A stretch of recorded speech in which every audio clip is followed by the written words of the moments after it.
Les amis, aujourd'hui on se retrouve pour une vidéo assez inhabituelle sur la chaîne, mais je voulais vraiment parler de ce sujet-là avec vous. Vous m'avez beaucoup demandé mon avis sur la situation, notamment sur Twitch, la question est énormément revenue, et je peux vous dire qu'en ce moment c'est compliqué d'être un fan de Russell Westbrook. Pour commencer déjà, je voulais vous faire un petit disclaimer. Déjà, cette vidéo n'a pas pour but de légitimer toute la shitstorm que Russell Westbrook se prend dans la gueule. Shitstorm qu'on pourrait traduire en français par tempête de merde. Mais d'un autre côté, cette vidéo n'a pas non plus pour but d'excuser les performances de Russell Westbrook qui sont très loin de ses standards. Et dernière chose avec cette vidéo, je me prétends pas du tout analyste, consultant ou journaliste NBA. Je suis juste un fan de sport et à la base aussi du joueur qui veut discuter de la situation actuelle avec d'autres fans de basket. Déjà, petit rappel de la situation pour ceux qui vivent dans une grotte depuis l'été dernier. Pour la faire très simple, Russell Westbrook débarque à Los Angeles, grosse hype, grosses attentes, et très clairement en ajoutant Russell Westbrook à LeBron James et à Anthony Davis, on s'attendait à une sorte de trio dynamique et on se disait que quand même l'arrivée d'un ancien MVP dans cette équipe-là, eh ben ça pouvait annoncer du lourd pour la saison à venir. Et finalement la saison commence, les matchs s'enchaînent et on voit bien que Russell Westbrook n'y est pas, il passe au travers des matchs, il est devenu méconnaissable et aujourd'hui on pourrait même dire que c'est devenu la risée de la NBA. On parle de Russell Westbrook, c'est un ancien MVP, c'est un gars qui a marqué l'histoire de la NBA, il a déjà son ticket pour le Hall of Fame, donc vous imaginez comme le contraste il est important entre le Russell Westbrook qui était sur le toit de la NBA et le Russell Westbrook d'aujourd'hui. En plus des problèmes individuels de Russell Westbrook, on voit bien que les Lakers ça clique pas du tout. Et ça clairement ça va pas du tout jouer à son avantage. Et du coup même si on est en pleine saison régulière, on peut déjà le dire, c'est une saison qui est à mettre dans le placard et à très vite oublier pour les Lakers et surtout pour Russell Westbrook. Déjà je voulais qu'on réponde ensemble à une première question, pourquoi il y a toutes ces critiques autour de ce joueur? Je vous l'ai dit, on parle pas d'un joueur de rotation, on parle pas d'un role player, on parle de Russell Westbrook. Ça veut dire que non seulement d'un point de vue basket, il nous a habitués à beaucoup mieux, mais en plus de ça, Russell Westbrook, il a deux caractéristiques. La première, c'est que c'est un joueur qui est hyper médiatique et la deuxième, c'est que c'est un joueur qui est très clivant. Ça veut donc dire qu'à la manière d'un James Harden, d'un Draymond Green, ce type de joueur-là, ça va être la cible privilégiée des médias, précisément parce qu'ils savent que ce profil de joueur-là ne laisse personne indifférent. Après, ce qu'il faut bien comprendre aussi, et c'est normal, ces médias-là, ce qu'ils cherchent, c'est des interactions, c'est de l'engagement, c'est des vues. Donc automatiquement, c'est plus vendeur de parler d'une perte de balle, d'un airball de Russell Westbrook, que de parler d'un triple-double d'un joueur de rotation. Ça, c'était juste pour expliquer qu'aucun d'entre eux n'a un truc personnel contre Russell Westbrook, veut lui nuire ou quoi. C'est juste, en quelque sorte, une logique business. Maintenant, on va pas se mentir, à la base des bases, c'est lui qui s'est mis dans cette situation. Ce que je veux dire par là, c'est qu'il a mal performé, il a fait des airballs, il a envoyé des briques, il est responsable peut-être d'une dernière action où il y avait mieux à faire et il a perdu le ballon ou autre et ça a généré une défaite pour les Lakers. Derrière, justement, ce qui va se passer, c'est que toutes ces informations-là vont être relayées sur les réseaux. Aujourd'hui, tout se passe sur les réseaux, toutes les infos tournent sur les réseaux. Sur ces réseaux, il y a des gens très bien intentionnés qui sont là pour avoir accès à certaines informations avant les autres, etc., plutôt que d'attendre la presse et compagnie. Il y en a d'autres qui sont là pour échanger avec d'autres personnes qui partagent une passion commune. Mais malheureusement, il y a aussi des gens qui ont un impact beaucoup plus négatif et vous allez le voir avec la vidéo que je vais vous montrer là dans quelques secondes. En est un excellent exemple et Russell Westbrook, malheureusement, il en fait les frais. Westbrook, I'm a biggest fan. Westbrook. I said I'm a biggest fan. Westbrook.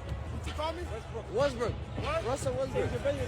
Du coup, ça s'enchaîne et il y a toute une partie de la communauté qui va tomber sur Russell Westbrook. Et petit à petit, comme ça, on va se retrouver dans un cercle vicieux, un qui n'en finit pas et deux qui prend toujours plus d'ampleur. Et c'est justement le cocktail de toutes ces petites choses mélangées qui fait qu'on en arrive aux conséquences d'aujourd'hui. Aujourd'hui, ce qui se passe sur les réseaux, c'est que vous ne voyez plus que ça. À ça, vous pouvez très bien me dire, bah ouais, il a qu'à mieux jouer, d'accord. Mais juste, si on se met une seconde à sa place, mettez-vous à sa place et dites-vous que la moindre perte de balle, le moindre shoot raté, la moindre mauvaise décision, vous pouvez être sûr que dans le quart d'heure qui suit, ça se retrouve sur tous les réseaux. Et sachant ça, je pense qu'on peut tous se mettre à sa place 2 secondes et comprendre que psychologiquement, ça doit pas être facile à gérer. Et en plus de ça, et c'est ça qui est cruel avec les réseaux, si vous suivez uniquement la NBA au travers de Twitter et d'Instagram, vous pouvez très facilement vous laisser convaincre que l'échec collectif des Lakers, il est dû à un seul et unique coupable, Russell Westbrook. Je vous l'ai dit, je suis pas analyste ou consultant ou quoi que ce soit, donc on va pas rentrer dans les détails, mais je pense que si on cherche du côté de l'effectif, peut-être du coaching, du front office, on trouvera facilement d'autres responsables. Et je désamorce tout de suite, je suis pas en train de dire que Russ West n'a aucune responsabilité dans ce qui se passe, mais je dis juste que c'est une responsabilité partagée. Le problème, c'est que sur les réseaux, ça saute pas aux yeux. Tout le monde tombe sur Russell Westbrook et aujourd'hui, on en est arrivé à une situation quand même assez triste où le gars a un mental qui doit être proche du néant. À mon avis, psychologiquement, c'est zéro. Après, il y en a qui vont dire que c'est normal, il est connu, ça fait partie du jeu, c'est un basketteur professionnel, c'est du trash talk, ça fait partie de son travail. Et je suis d'accord qu'en tant que sportif professionnel, des critiques, tu vas en avoir dans ta carrière, c'est sûr.